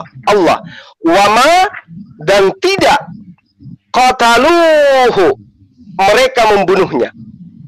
Mereka tidak membunuhnya. Wama, dan tidak qataluhu, mereka membunuhnya. Wama, dan tidak salabuh, mereka menyalibnya. Nah, ini poinnya di sini. Tolong konsentrasi. Atur napas Anda. Walakin, akan tetapi, sabbiha, diserupakan. Oke? Diserupakan. Lahum, bagi mereka. Berarti Yesus ini tidak disalib, tidak mereka bunuh, tetapi Allah menyerupakan lahum bagi mereka. Berarti Allah menyerupakan yang dibunuh oleh mereka itu hanya serupa. Jadi kalau abang ingin bertanya siapa yang diserupakan, maka tanyakan kepada orang-orang yang menyalib Yesus pada masa itu. Bukan kami yang menyalib, dan Allah tidak menyerupakan itu kepada kami. Allah menyerupakan kepada sang penyalib Yesus. Allah menyerupakan bahwa yang mereka bunuh itu adalah Nabi Isa alaihissalam. Kalau Anda kemudian bertanya, siapa yang diserupakan? Mana kami tahu? Bukan kami yang menyalibnya, dan Allah juga tidak menyerupakan Isa kepada kami, tetapi kepada mereka, lahum. Kepada mereka yang menyalib Yesus, Allah menyerupakan bagi mereka bahwa yang disalib itu adalah Yesus. Pertanyaannya, siapa yang diserupakan? Wallahu a'lam, bukan kami yang nyalib. Allah menyerupakan Isa itu kepada yang menyalibnya. Lahum, kepada mereka. Wa inna, dan sesungguhnya alladina, orang-orang yang akhtalafu, mereka berselisih. Kenapa berselisih? Apa buktinya berselisih? Silakan Anda baca di dalam Kisah Para Rasul. Di situ diterangkan Kisah Para Rasul 25 ayat nomor 19. Bagaimana orang-orang berselisih paham tentang soal agama mereka dan tentang soal orang yang bernama Yesus yang sudah mati. Sedangkan Paulus katakan dengan pasti bahwa Yesus itu tidak mati tapi hidup. Kisah Para Rasul 25 nomor 19. Jadi diterangkan di dalam Al-Quran, alladzina ikhtalafu, orang-orang mereka itu berselisih, fihi padanya, lafi benar-benar dalam syakin, keraguan-raguan, minhu daripadanya yang telah dibunuh itu, ma apa lahum bagi mereka, bihi dengan tentang yang dibunuh itu, min dari ilmin pengetahuan keyakinan, illa kecuali tibaah mengikuti zinni persangkaan atau praduga, wama dan tidak kata Luh mereka membunuh Isa yakinan dengan yakin. Artinya kalau saudara saya bertanya siapa yang diserupakan, manakah tahu? Kita tidak tahu, karena yang diserupakan bagi mereka adalah orang yang membunuh dan menyalib Isa pada masa itu. Jadi yang tahu jawabannya adalah orang yang menyalibkan. Bangunkan orang yang menyalibkan Isa, tanya, hei, orang yang kau salib itu diserupakan dengan siapa? Mereka yang bisa menjawab, karena mereka yang menyalibnya. Walakinna subbihalahum, tetapi kami serupakan bagi mereka. Bagi siapa mereka ini? Bagi yang menyalib. Nah sekarang kita masuk ke dalam zona critical text, zona critical materi di dalam kitab Anda. Kalau di Islam sudah final, diserupakan bagi orang yang menyalib Yesus. Tapi bagaimana dengan umat Islam? Wallahu a'lam. Itu di mana penyalipannya di kitab Al-Qur'anmu? Di mana penyalipannya? Yo, kutanya. Oh, itu tidak di jangan itu tidak diterangkan, itu tidak diterangkan. Makanya kalau Lazarus itu dibangkitkan di mana? Lazarus dibangkitkan mana? Lazarus dibangkitkan di mana? Asal kau tahu, di Hebron. Iya. Iya, dia dibangkitkan di mana? Di mana dalam kitabmu? Di mana dalam kitabmu dibunyikan itu bahwa Lazarus dibangkitkan di Hebron? Moderator, coba diatur moderator supaya terarah. Gitu cuma jelas. Jadi gini. Jadi gini, segar-segar. Al-Quran itu bukan buku biografi di mana dia datang menceritakan orang per orang sejak dari lahir, kemudian ketika dia dewasa, kemudian itu nggak diceritakan. Nggak bisa, karena Al-Quran itu datang untuk membicara tentang hukum-hukum, bercerita tentang hukum. Kenapa Al-Quran kemudian menerangkan surah An-Nisa ayat 157? Karena sebelumnya ada yang menganggap. Silakan Anda bicara. Anda terangkanlah yang Anda tahu. Silakan. Diserupakan. Tepat salib, posisi salibnya di mana nih, ini itu enggak jelas. Saya sudah menerangkan. Al-Quran menerangkan. Al-Quran menerangkan. Diserupakan bagi mereka, bukan bagi saya. Kenapa tanya ke saya? Aku baru tahu ada ayat ini, ada penyalipan juga. Terus si seger-seger keluarin aja Al-Quran kalian. Baru tahu aku ini. Saya tidak bisa menjelaskan kejadian itu karena saya tidak ada hadir pada masa itu.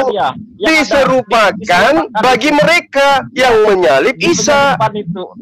Bukan saya, bukan diserupakan kepada saya.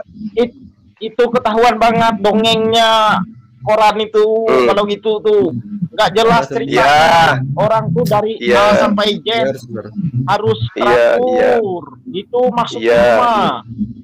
Kalau begitu, coba kamu uraikan Yesus dari usia 0 sampai 33 tahun. Bisa nggak usia di 13 tahun sampai 29? Bisa kamu uraikan? Kemana saja dia? Tuhan loh ini. Kok kisahnya lenyap? Bisa kamu terangkan ke saya? Pada saat usia Yesus 16 tahun, lewat 3 hari, dia ngapain? Jual tempe, jual toge, atau apa ngapain Yesus pada usia itu? Sekolahkah, kuliahkah dia, atau dia tari balet, latihan tari balet, atau ngapain? Tuhan loh ini. Coba, saya ingin tahu. Oke, saya mau tanggapi apa yang pernyataan yang sudah disampaikan oleh Bro Suma ya. Jadi di sana ada keraguan-raguan ya. Jadi Al-Quran sendiri tidak mencatat ya siapa sebetulnya yang diserupakan itu. Jadi itu menimbulkan keraguan-raguan. Itu sebabnya Al-Quran mengatakan jika kalian ya merasa ragu, ya, timbul keraguan-raguan atas apa yang Anda pahami dalam Al-Quran, ya tanyakan kepada Alkitab, kepada ahli kitab. Nah, dalam hal ini tempat kitab tapi sayangnya Bang, kitab Matius, Markus, Lukas, Yohanes itu menyatakan bahwa Yesus itu disalib, kemudian disaksikan, kemudian ada prosesnya ya, ada prosesnya waktu dia diadili sampai dia disalib, ibunya sendiri yang menyaksikan dan murid-muridnya. Jadi ibunya sendiri menyaksikan. Jadi inilah yang kalau bagi kami, kami orang Kristen tidak lagi merasa ragu. Karena apa? Sudah tercatat 4 Injil disaksikan juga oleh saksi-saksi. Kalau di Al-Quran saya mau tanya, siapa yang menyaksikan orang yang diserupakan itu? Kemudian di mana tempatnya disalibkan orang diserupakan itu? Anda tidak bisa menjawab. Anda akan ragu-ragu. Ketika Anda ragu-ragu, tanyakan kepada ahli kitab dan kitabnya jelas. 4 Injil mengatakan bahwa Yesus itu disalib. Ketika ragu. Sayangnya tidak ada umat Islam ragu. Itu sayangnya di situ. Tidak ada umat Islam yang ragu bahwa orang yang menyalibkan Isa itu, mereka diserupakan oleh Allah, yang mereka salib itu adalah Isa. Jadi tentang penyaliban, Al-Quran tidak membantah. Penyaliban itu memang ada. Emang ada, kejadian itu terjadi, ada penyaliban. Tetapi yang disalibkan itu adalah orang yang diserupakan dengan Nabi Isa bagi mereka yang menyalib Yesus, yang Nabi Isa. Jadi kalau mau ditanya seperti di Quran saksi penyalibannya ada. Saksi gimana? Aku ikut jawab boleh dulu. Yang satu ini mesti ada moderator supaya bisa tertib. Versi kitab Anda ada Kisah Para Rasul 29 nomor 19. Plototin itu. Mereka berselisih paham tentang seorang bernama Yesus. Ada yang mengatakan sudah mati, Paulus mengatakan masih hidup. Yang hidup itu Yesus Barnabas. Kau itu nyontek di kitab-kitab Quran, kau itu ambil nyontek-nyontek di kitab Barnabas. Kok Barnabas? Kisah Para Rasul 25 nomor 19 itu Barnabas ya? Kisah Para Rasul itu Barnabas ya? Nyambung lagi kau, kan aku bilang tadi jangan panas kau di sini. Ini kan perselisihan tentang mati atau tidaknya Yesus di dalam kitab. Bukan ada. Kisah Para Rasul 25 nomor 19. Paulus yang mengatakan masih hidup. Yang lain mengatakan sudah mati. Yang mana yang benar? Setelah dia bangkit itu.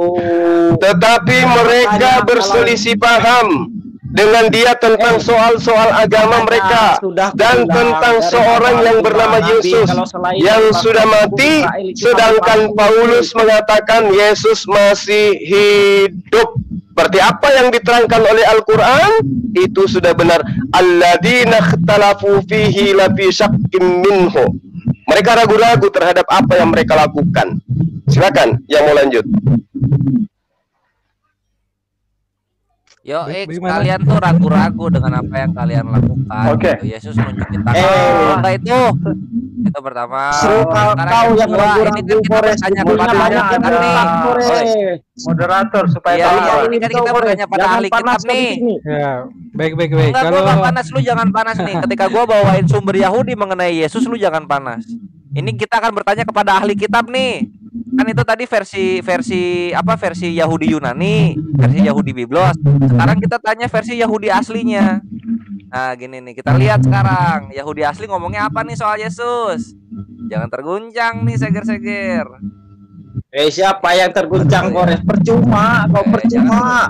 Kau ngomong ini itu, ngomong ini. Coba kau selalu kami ke Israel biar kau tahu. Ini Sanhedrin. Ini Sanhedrin 43 nomor 20. Kenapa? Nah, ini Sanhedrin nomor 3. Kok malu-maluin sih? Ini perhatiin ini Sanhedrin 43A nomor 20.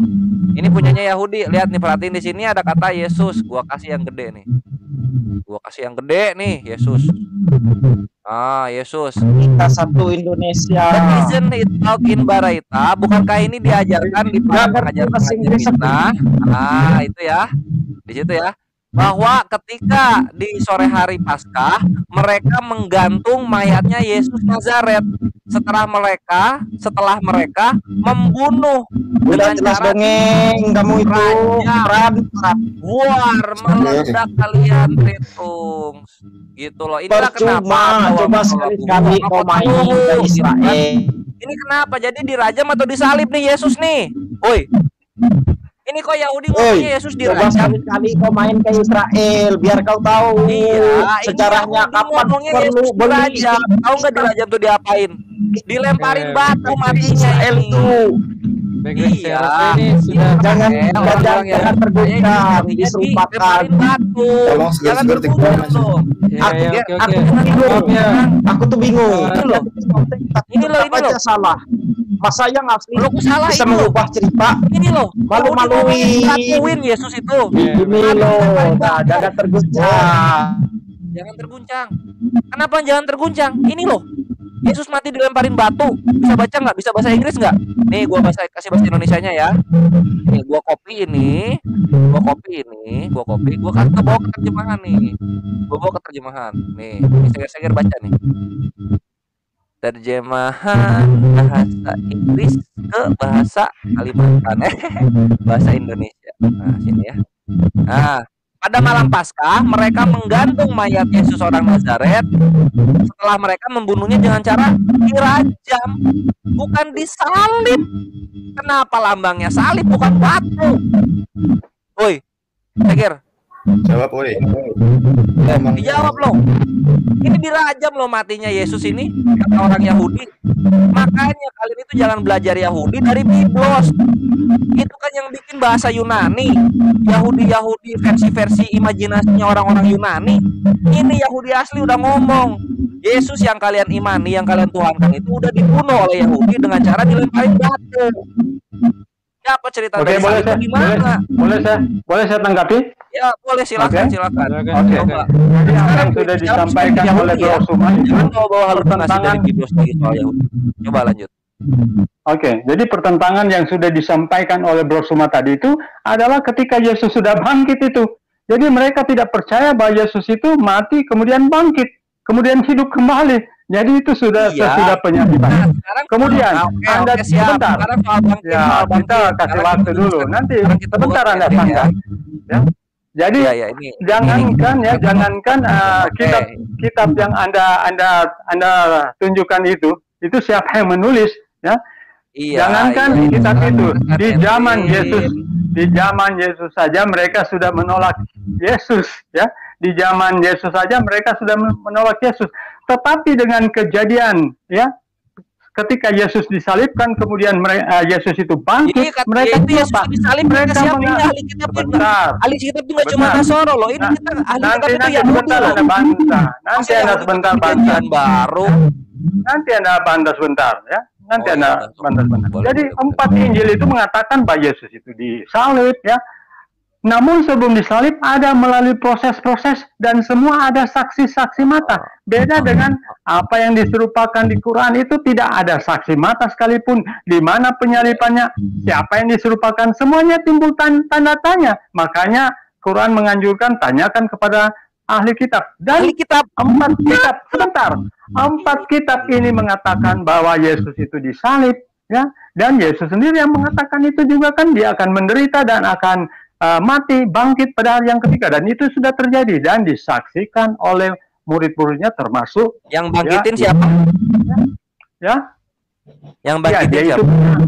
Dia itu punya sifat kealahan, jadi dia yang bangkitin siapa? Allah atau Yesus sendiri atau siapa? Ketika dia menyerahkan nyawanya, dia sendiri yang menyerahkan nyawanya dan dia sendiri juga kan. Dia sendiri yang menyerahkan nyawanya. Yesus sendiri yang bangkitin ya. Sekarang bunuh diri maksudnya, bunuh diri. Yang bangkitin Yesus. Kita lihat di sini. Beda, ini beda bunuh diri. Kita lihat nih. Oh, Allah. Sebentar, Allah yang membangkitkannya, tapi siapa Allah? Dia sendiri kan Allah juga. Iya, boleh. Ya, berarti kan bunuh diri tuh Bang namanya. Dia yang bunuh dirinya sendiri gimana sih? Kalau bunuh diri kan beda. Saya menggorok leher saya, tapi dia kan dibunuh oleh orang-orang Roma. Nah, berarti Tuhan Anda dibunuh, bukan menyerahkan nyawanya, tapi dibunuh. Ya, setelah dia dibunuh, sebelum dia menghembuskan nafas kan dia menyerahkan, aku menyerahkan. Ya harus dibunuh.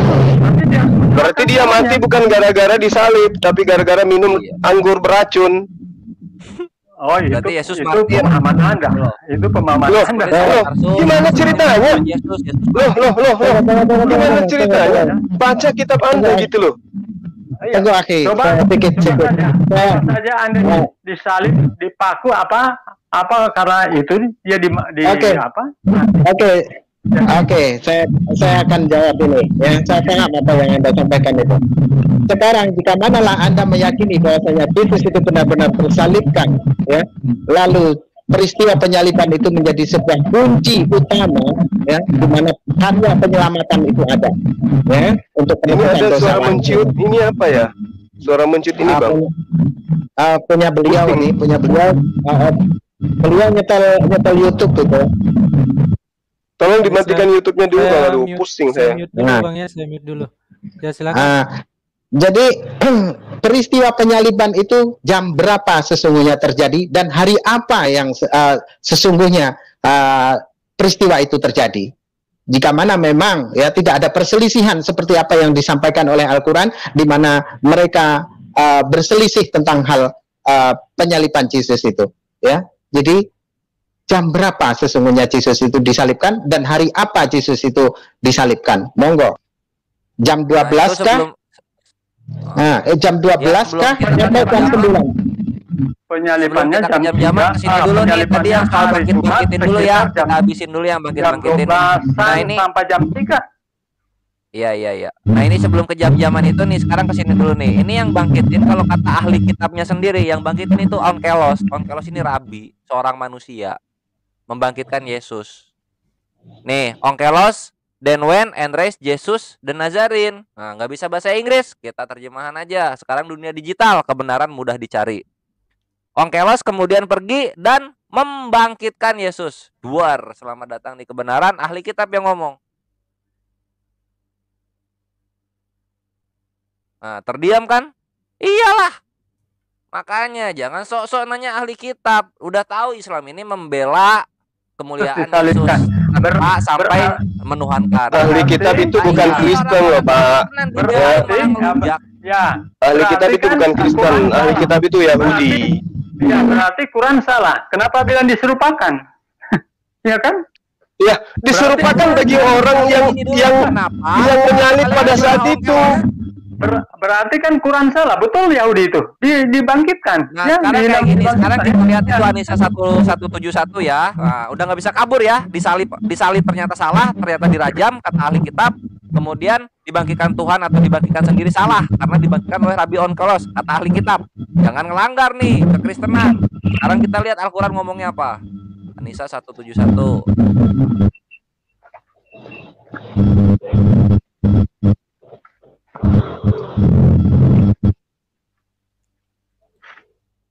Anissa berapa sih yang ngomong 57? Oh, Anissa 57, Afwan.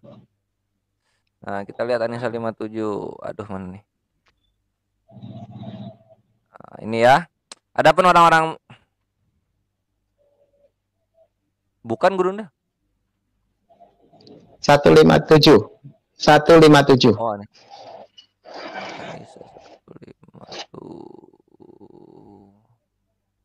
Anissa 157.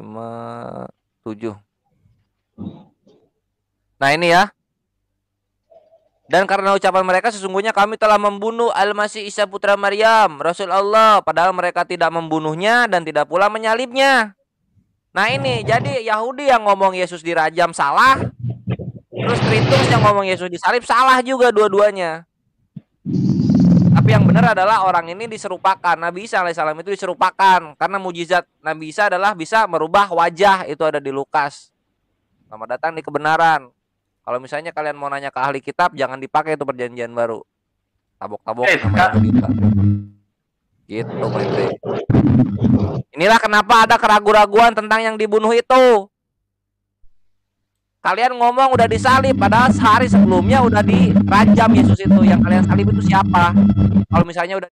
Nah, demikianlah saudaraku semuanya, kita sudah dengarkan tadi bagaimana penjelasan serta jawapan dari Ustadz Azuma, juga Triun Slayer dan Ali Musa di dalam menjawab pertanyaan dari Oten-Oten ya. Terutama sekali tadi pembahasan tentang LGBT dan memakan babi ya, yang mereka itu melakukannya atau menghalalkan kedua hal tersebut.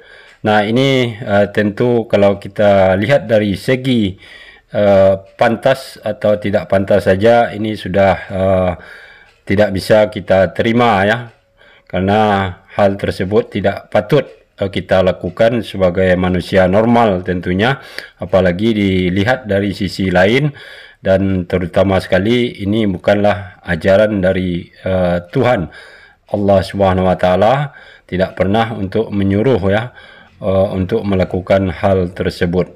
Kemudian yang terakhir tadi mengenai penyaliban Yesus, yang mana Oten ini meyakini itu adalah benar Yesus yang disalib berdasarkan saksi mata, itu katanya. Nah, saksi mata ini pun tidak bisa dibuktikan apakah benar mereka betul-betul menyaksikan. Kalaupun menyaksikan, jangan lupa penglihatan manusia itu sangat terbatas dan tidak mustahil ada kekeliruan. Nah, sudah benar apa kata Al-Quran ya, untuk menyatakan perihal penyaliban Yesus tersebut tidak pernah ada dan tidak pernah terjadi, karena yang namanya utusan Tuhan itu pasti akan dilindungi dan diselamatkan dari orang-orang yang zalim tentunya, seperti yang sudah diberitakan di dalam Al-Quran bahwa Nabi Isa itu diangkat ke langit ke sisi Allah Subhanahu wa taala. Jadi kalau kita mau berpikir jujur dan logis, ini sangat masuk akal apa yang sudah diinformasikan oleh Al-Quran, dan di situ tidak perlu dan tidak dibutuhkan saksi, karena yang menyatakan tersebut adalah Allah Subhanahu wa taala langsung ya. Jadi memang tidak dibutuhkan saksi seperti yang diinginkan oleh Oten-Oten ini. Nah, demikianlah saudaraku semuanya, mudah-mudahan ada hikmah di melalui video yang kita saksikan tadi. Dan akhir kalam, terima kasih atas perhatiannya. Assalamualaikum warahmatullahi wabarakatuh.